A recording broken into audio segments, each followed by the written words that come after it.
Та що за хуйня, бля? Мені потім, чуєш? Посадочки. Охуеть.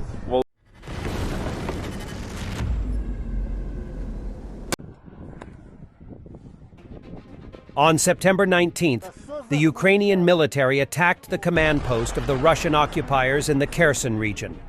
The headquarters of the 7th Airborne Forces Division, where daily planning was taking place at the time of the attack, was hit. Many Russian officers died.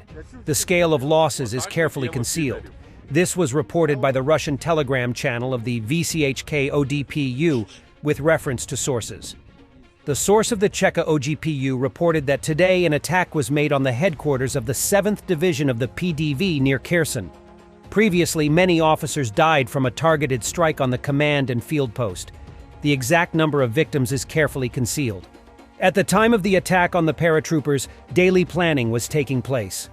The message states, the Cheka ODPU noted that the attack on the headquarters of the 7th Division was also confirmed by the head of the Organization of Veterans of this division, Yevhen Hanin. Audio with his comment appeared on the channel. There was an airstrike at another command post. Today, there are losses. But this is a war. Losses happen all the time. This is life. You can't get anywhere. Shelling happens periodically, Hanin says in a short audio. Другому командному пункту был прилет.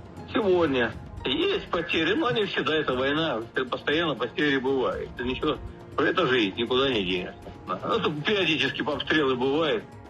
The administrators of the channel reminded that the other day, it became known about the liquidation of the former deputy commander of the 7th Airborne Assault Division from Novorossiysk, Colonel Andrei Kondrashkin, which was also reported by Warthog Defense. And in the first days of the full-scale invasion of the Russian Federation into Ukraine, the defense forces of Ukraine sent the commander of this division, Andriy Suovetsky, to hell. The car driven by the occupier was fired at by mortars. It will be recalled that on the morning of September 19th, the General Staff traditionally updated data on Russia's losses in the war against Ukraine. The day before, the armed forces destroyed 520 invaders, 35 artillery systems, and 5 tanks of the Russian Federation. In just one day, Ukrainian soldiers demilitarized 124 units of enemy equipment and weapons. And the irreversible losses of the Russian Federation in manpower have already reached 273,460 invaders. And the Russian-Israeli businessman and investor Leonid Nevzlin writes about the situation with Kadyrov. Central Clinical Hospital. Kadyrov began to experience kidney rejection a couple of days ago. Most likely they were transplanted in the Emirates earlier by local doctors who, as is known, had been treating him for at least a year and a half. Kadyrov was put into an artificial coma. Further, I cannot guarantee that the doctors at the Central Clinical Hospital confirmed brain death, and they urgently called doctors from the Emirates. They are there, and are already working their magic on him. Bustle, security, Chechens, a separate block. It's all true. And there were rumors. Someone high-ranking from Chechnya, either Ramzan or his mother. The rest of the information is less significant. I cannot rule out a game of death in the interests of the Kremlin, as well as the real death of Kadyrov. Tomorrow, it will become clearer, I hope, he says. We should eat less, then everything will be much better. Russians discuss poverty in their country. There is a popular saying in Russia, we never lived well, so no point to start doing it now. Many actually live by it. It's okay for them to have little, as you see here. Экономисты МГУ провели исследование, выяснили, что в нашей стране более 60% людей, которых можно отнести к категории бедных. Как вы можете это прокомментировать? Почему так получается у нас? Почему считают себя бедными люди, что ли, да? Просто уровень их благосостояния не соответствует нормам 21 века. Если сравнивать с цивилизованными странами. Я не совсем поняла вопрос. Почему у нас в стране столько бедных? У нас же самая богатая страна. Просто люди сами считают себя бедными. Если у него нет там яхты, то он уже считает себя бедным. Есть и такие. Экономисты отталкивались от того, сколько люди могут потратить на самое необходимое, допустим, на еду, на одежду. То есть там очень высокий процент, практически все 60% людей, которые тратят свои доходы только на еду и на одежду. И то впритык. Надо меньше есть. И тогда будет гораздо лучше. Меньше зацикливаться на своей бедности. Кто сейчас бедный? Все вроде нормально, обут, одет. Ой, сынок, не знаю. Пенсии нам хватает. И все такие нарядные мы ходим, и одеты, и не голодуем. Пенсии хватает, и мы довольны. Не знаю, как остальным, может, не хватает, не знаю.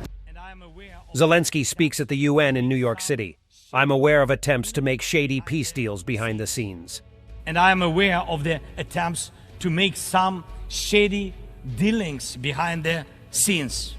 Evil cannot be trusted. Ask Prigozhin if one bets on Putin's promises. Bucha was made up by British PR people. We are telling the truth. Russian propagandist and war criminal Solovyev continues his manipulations. Но ведь Бучу придумали, на самом деле, судя по всему, британские пиарщики, для того, чтобы оправдать срыв уже парафированных Стамбульских соглашений. То есть вот эта придумка, которая привела к потерям сотен тысяч украинцев убитыми и еще большего количества ранеными.